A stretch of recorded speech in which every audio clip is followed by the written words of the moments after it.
Welcome to the Environmental Transformation Podcast. I'm your host, Sean Grady, and today's guest is Nikos Avlonas. He is the director and the president, CEO of the Center for Sustainability and Excellence. Welcome to the show, Nikos.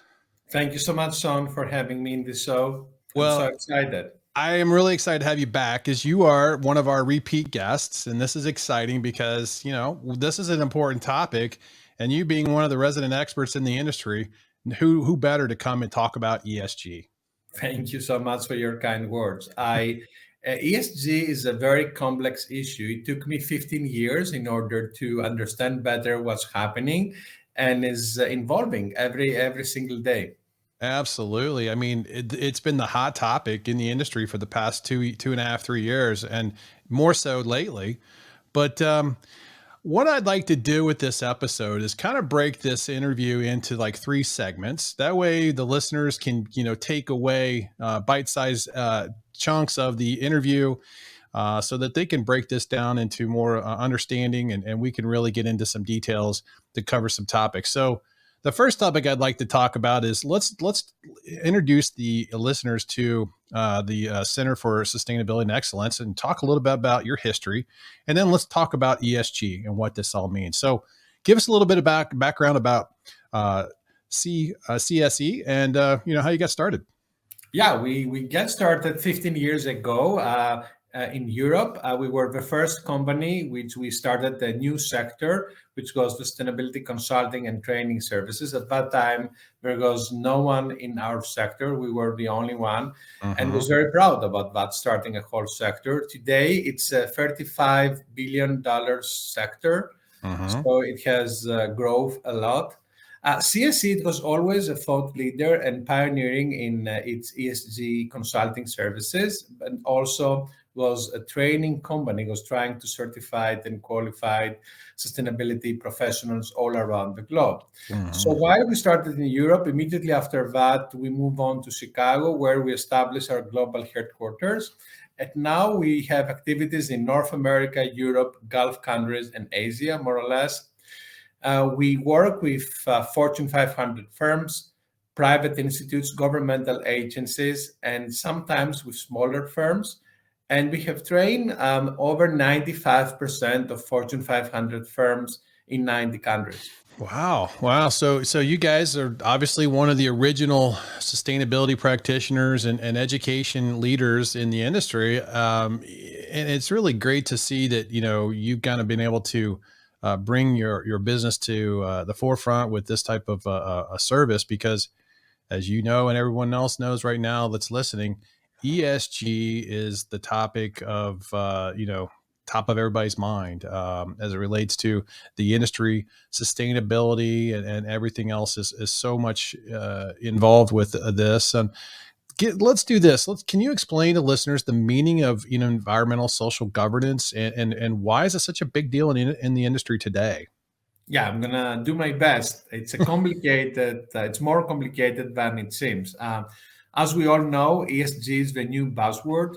It's the new hot topic in sustainability, and it's about what the investors require from business. So the investors require from business, from their investments, to meet particular environmental, social, and governance criteria in order for investors to reduce their investing risks. So investors want more sustainable business in order to protect their investments, and business also wants to be more sustainable, and that's why in between we have the ESG criteria. While ESG criteria seems very simple, in reality it's not. We're Right. talking about over 100 criteria about the environment, social factors like diversity, equal rights, supply chain issues, and governance issues. So it's not easy. They're really demanding criteria. And of course, the business are trying to meet this criteria, and it's not easy for them. Yeah, so investors have been changing their mindset on what's important to them. No longer is just you know profitability the big item, or the main thing. Right now, it's investors are really looking at how are companies really doing in the environmental space from addressing, climate change and their risk. Yeah. And I think this is a shift in the mindset of investors. Yeah, exactly. For investors, it's about doing well by doing good. And this That's a is this good is way to this is put this it. is this is this is a great thing. Let me give you some impressive figures right now. So in 2022, it is expected to have sustainability related assets under management in about $35 trillion.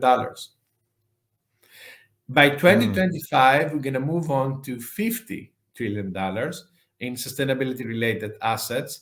And actually, according to Bloomberg, one out of the $3 today, which are invested in with ESG criteria, hmm. which means that the whole world, one third of the globe, are Right. now have to meet particular ESG criteria if they want to survive, if they want to see the future positively, if they want to sustain themselves. Right, right. And if they want that investment money to kind of help Yeah. continue growing their companies, I mean, companies need to start doing, managing their business in a more sustainable way to actually grow instead of just making profits.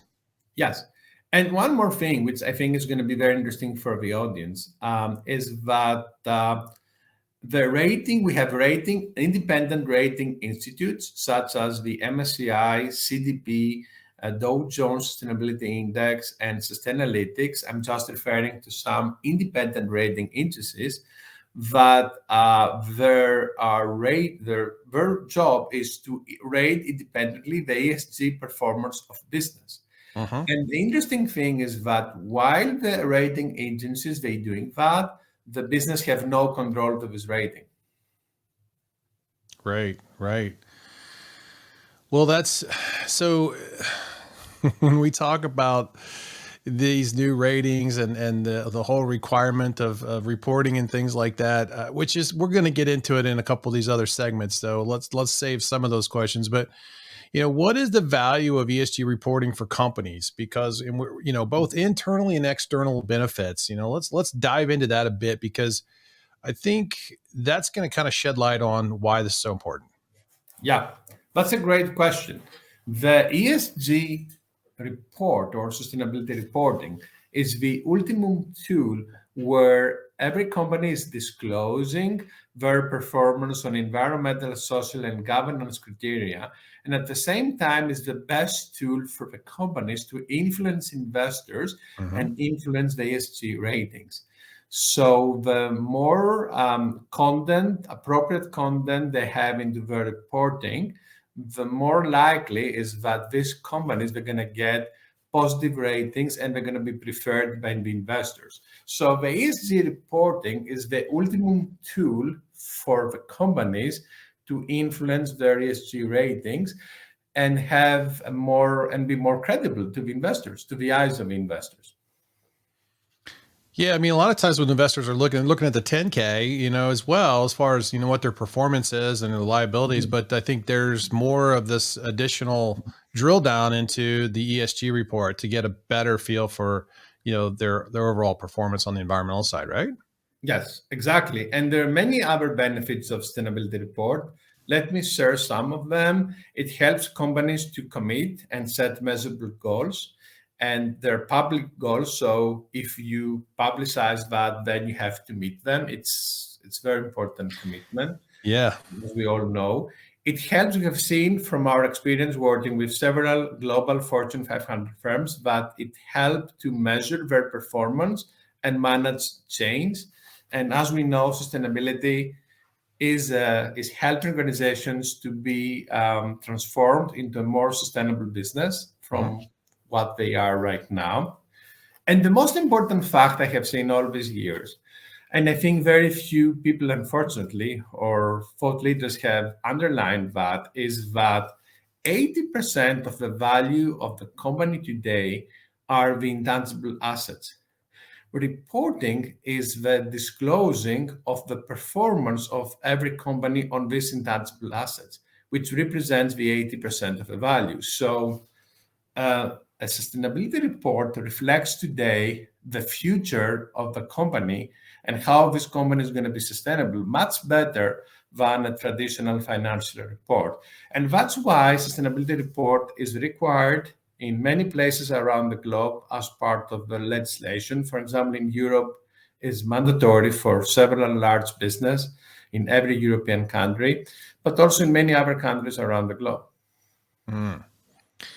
Well, you're right, and there are some recent changes coming forward in the U.S. We'll talk about that here in a little bit as well. But I think SEC is getting ready to propose some new rules, so that'll be interesting. We'll dive into that.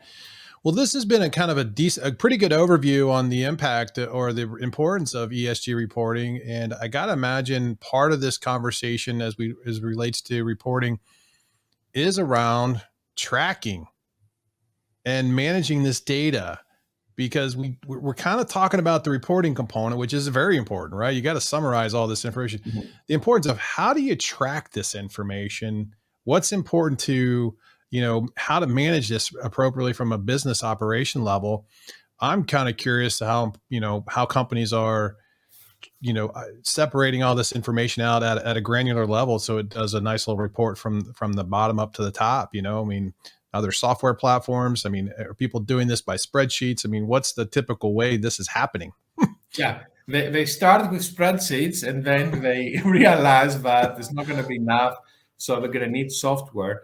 But most importantly, they need qualified professionals, either hire them or educate them internally in Uh-huh. order to gather the right data and then disclose the right data through the compliance to particular standards.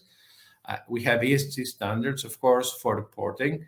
Report is not something that you can do in any way you want. As in financial reporting, we have standards that the companies have to comply, like SASB standards or GRI standards, which are the leading standards in the globe that help companies standardize the way that this data are being reported or disclosed.